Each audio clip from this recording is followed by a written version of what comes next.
Fatores de Yeshua, terceira parte de quarta. E você tem paz. E você entende que as aflições têm um motivo, que as dificuldades têm um motivo, que as suas batalhas têm um motivo, que os seus problemas têm um motivo, mas que o Eterno ama você e você está em paz. E que você precisa hoje acabar seu dia, descansar e amanhã é outro dia e o Eterno está no controle. O Shalom faz isso, mas ele é espiritual. E o Eterno levantar o rosto para você é mais profundo do que uma experiência. Experiência é muito bom, mas o que faz um relacionamento ser firme não é só a experiência, é obediência. Uma pessoa pode dizer, olha, eu tive várias experiências com Deus. E o que é que ela acarretou? Uma lembrança? Um testemunho? Não, ela acarretou no seguinte: através dessas experiências eu tomei atitudes. Essas atitudes me fizeram estar fazendo o que eu estou fazendo hoje. Eu estou servindo o Eterno. Então, ótimo. Quando você chega a esse ponto de transformar uma experiência em obediência e submissão a Deus, a sua vida então passa a ser guiada por Deus. Aí ele levanta o rosto para você, porque ele tem aliança com você. E aí quando você se levantar e orar, ele vai olhar para você e vai estar diante de você, espiritualmente falando. As bênçãos são espirituais, porém na medida que elas vêm à existência, elas vão produzir várias sensações e situações agradáveis no reino físico. É natural que isso ocorra. Agora vamos para Moisés, vamos abrir número 7, isso é 89. Quando Moshe entrava na tenda do encontro, a fim de falar com Adonai, ele ouvia a voz que lhe falava de cima da cobertura da arca, sobre a arca do testemunho, por entre os dois querubim. Ele falava com ele. Então, por que Moisés pode entrar no Santo dos Santos fora das datas determinadas?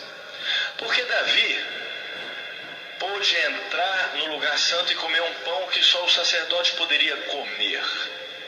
Porque os discípulos de Yeshua puderam colher no Shabat espigas e comer quando eles estavam com fome. Nesses três casos, há um descumprimento da Torá? Não. Mas como explicá-los? Veja bem, a Torá, existe coisas que são irrevogáveis. Se você falar para mim assim, olha, eu tive uma experiência com Deus quando eu estava olhando uma estátua, eu não acredito em você. Porque Deus jamais vai se manifestar através de uma estátua. Você teve uma experiência espiritual, eu acredito que você teve, com certeza. Mas não é o Eterno. Porque o Eterno jamais se manifestará através de uma estátua. Porque ele disse que ele não quer estátuas. Então, quando Arão fez o bezerro de ouro, todo o povo celebrou. Arão não fez um Deus estranho, o bezerro de ouro é para o Eterno. Tanto que quando Arão chamou, todo o povo disse, festa a Hashem. E todos dançaram ao redor do bezerro de ouro. O bezerro de ouro era para o Eterno. E o Eterno falou, eu não quero isso, manda quebrar esse bezerro de ouro. Não é assim que eu recebo a adoração. Eu tenho um critério. Eu jamais vou receber adoração através disso. Então, se você falar para mim que você teve experiências com Deus, né, e você fala, não, mas Deus usa tudo para um fim. Eu digo, você não é um servo de Deus, você é maquiavélico. Porque quem falou isso foi Maquiavel.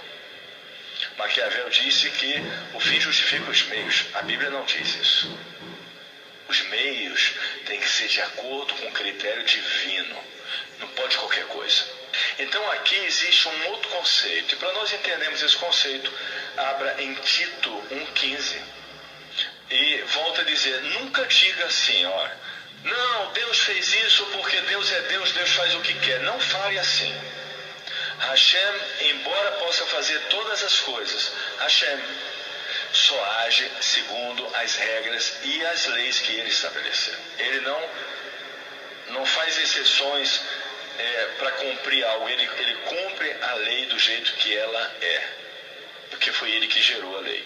Muito bem, Tito 1,15 diz assim, tudo é verdadeiramente puro para os puros, mas para os contaminados e sem fé, nada é puro, pois suas mentes e consciências estão contaminadas. Preste atenção a esse versículo.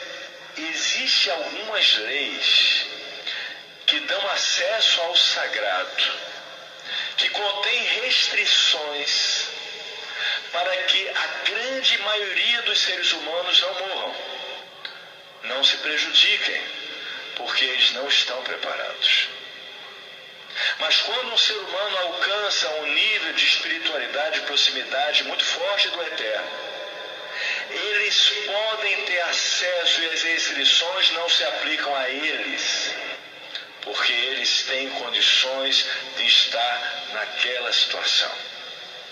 Então o rei Davi foi e comeu dos pães e nada aconteceu a ele. Mas um rei de Israel comeu dos pães e saiu leproso. Moisés entra no Santo dos Santos e nada acontece com ele. Nadav e Avihu entram e eles saem não, eles morrem, ficam prostrados e queimados. Por que isso? Porque as revelações do Eterno são ilimitadas. Ele coloca restrições para proteger os humanos. Mas aquelas pessoas que buscam o Eterno e buscam e querem mais, eles vão descobrir coisas cada vez mais elevadas. Se você buscar muito, você pode desaparecer. E já houve homens que desapareceram da terra? Sim. Enoque, Elias. Enoque, antes de desaparecer, fez um benefício muito grande para nós. Ele ia e voltava. Chamou seu filho Matusalém, e Matusalém escreveu tudo que ele estava vendo. Aí você diz, o único livro apócrifo que você pode dizer é um livro puro, é o livro de Enoque. Aí alguém falaria, mas por que o livro de Enoque então não foi incluído entre os livros sagrados do Tanar? Por uma razão simples. Ele não é para todo mundo. E há revelações que não é para todo mundo. Por que não é para todo mundo? Aí existe uma coisa que eu vou deixar vocês assustados, um pouco assustados. Há conhecimentos espirituais e revelações que têm que ser misturados com submissão a Deus e obediência e vida espiritual. Senão pode deixar a pessoa mais confusa ou até enlouquecer. Então, a revelação divina tem que ser acompanhada com vida espiritual.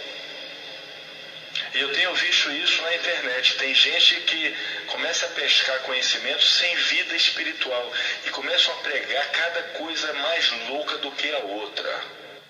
Mas coisas loucas que não tem nenhum cabimento. Se a pessoa adquirir conhecimento sem vida espiritual, a mente dela pode ficar mais confusa ainda. Porque confuso, vou ser sincero com vocês, todas as mentes humanas são confusas. O nível de confusão é que determina como você é. Nós somos mais ou menos confusos, porque nossa mente ela tem uma mistura do bem e do mal. Ela não é ainda uma mente totalmente purgada, como a mente do Mashiach. Por isso que a mente do Mashiach é a mente que nós devemos ter no futuro. Agora vamos entrar na questão das letras. Existe uma letra perdida. O alfabeto hebraico não está completo.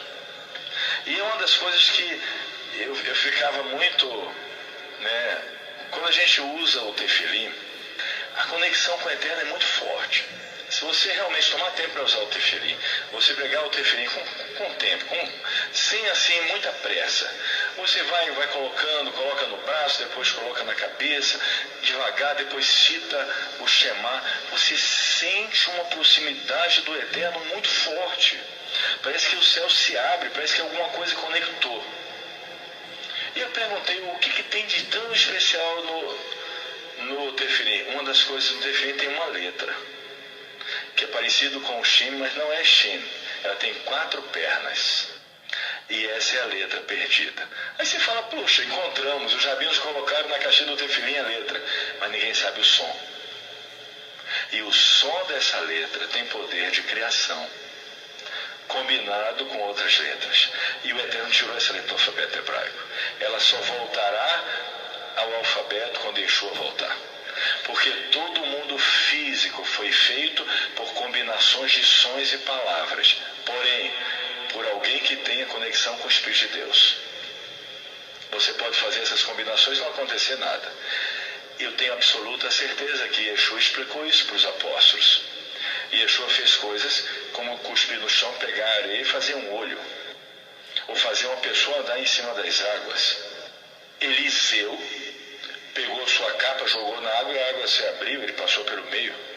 Ou seja, eles tinham controle do mundo físico, pleno. Pedro, Kefa, se ele estivesse passando, uma pessoa chegasse na sombra dele e ficava curada. A sombra dele curava a pessoa. Então, a palavra divina, falada por uma pessoa que está em conexão com Hashem, com o Eterno, tem poder pleno sobre o mundo físico. Porém, isso não cabe a essa geração. E por isso essa letra foi guardada. Mas vamos às letras que são disponíveis a nós. Primeira letra, eu vou falar sobre duas letras. É a letra Aleph. Muito bem, o Aleph, a letra de baixo, é a primeira letra do alfabeto hebraico. Ela representa um. Eu falei no começo a vocês que o Eterno, ele usa as letras e as palavras hebraicas para falar conosco. Essa letra, ela não tem som. Ela é destituída de som. Ela pode ser uma A, ela pode ser uma E, ela pode ser A de Adão, mas ela pode ser E de Elohim. Ela não tem som. Depende da palavra. E dependendo da palavra, ela toma um som diferente. Hoje colocaram vogal, antigamente não tinha vogal. Então ela é uma letra especial. Ela tem uma certa flexibilidade. Ela não está limitada a um som. A primeira coisa que nós vemos é que ela está em duas palavras, Elohim e Echad. Só que Elohim é plural. Isso não tem nada a ver com trindade. Deus é um, Deus não é trino. Isso não tem nada a ver com trindade. Deus, na verdade, se manifesta no mundo físico de 7 maneiras. Por isso são os 7 Espíritos de Deus. E por isso ele é chamado de Elohim, deuses, e não um Deus. Ele é uno, mas ele se manifesta no mundo físico de 7 maneiras. Os 7 Espíritos divinos. Elohim, embora seja plural, começa com Aleph, que é um. Echad também começa com Aleph, e Echad quer dizer um, mostrando que o Eterno, ele é uno. O primeiro membro da congregação de Hashem se chama Avraham e começa com Aleph. Avraham é o pai da congregação de Hashem, Yeshua é o Rosh, a cabeça. Agora, observe esse Aleph. Ele contém algo que dá vida para ele. E o que dá vida para ele é aquela perninha de cima que é um Yud. O Yud está dentro do Aleph, mostrando o seguinte, que o Eterno dá vida a todos nós, porque o Adão, o homem, é escrito com Aleph. O Yud tem uma característica muito forte. Observe que o Yud é exatamente a perninha do Aleph. O Yud é uma letra que flutua nas palavras hebraicas. É verdade ou não é? Ela não toca no chão. Ela é tão pequena que às vezes as pessoas não pronunciam. O Yud paira no alfabeto. O Yud tem uma função espiritual. E o que é o Yud? O Yud representa o contato do Eterno conosco. E o nome do Eterno começa com Aleph? Não, começa com Yud. Yud, Rei, Vav, Rei. O nome Yeshua começa com Yud. Observe que existe uma sincronia das coisas. Só que existe um problema muito sério aí. Se você quer descobrir qual é o problema, fique agora com o próximo bloco e o último. Canal Promotores de Yeshua, revelando a verdade.